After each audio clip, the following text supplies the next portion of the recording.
पढ़ी लिखी बहू, एक शिक्षाप्रद कहानी। इस कहानी की शुरुआत होती है सीमा नाम की एक लड़की से। सीमा एक बहुत पढ़ी लिखी लड़की थी। वह अपने गांव में छोटे छोटे बच्चों को पढ़ाया करती थी, जिससे वह अपने खर्च के पैसे निकाला करती थी और बच्चों को सही शिक्षा भी मिल जाती थी। कुछ दिन बाद सीमा का विवाह राधे नाम के एक व्यक्ति से हो गया। राधे की माँ का नाम सुमित्रा था। उनको सीमा का बच्चों का पढ़ाना पसंद नहीं था। उनका मानना था कि उनका बेटा राधे इतना पैसा कमाता है कि बहू को काम करने की ज़रूरत नहीं। सीमा ने भी अपनी सास सुमित्रा की बात मानकर बच्चों को पढ़ाना बंद कर दिया और अपने ससुराल में खुशी खुशी रहने लगी। एक दिन की बात है, सुमित्रा का सबसे छोटा बेटा, जिसका नाम हर्ष था, उसका रिजल्ट आया और वह फेल हो गया।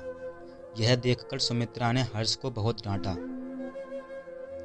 सीमा ने अपने सास सुमित्रा से कहा, माताजी, आप घबराइए मत, मैं हर्ष को पढ़ाऊंगी।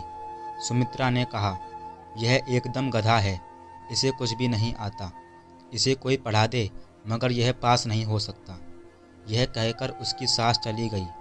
अब सीमा हर्ष को रोज पढ़ाया करती थी। धीरे धीरे हर्ष को पढ़ना आ गया।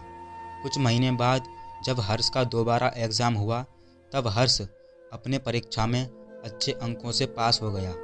यह देखकर सुमित्रा बहुत खुश हुई।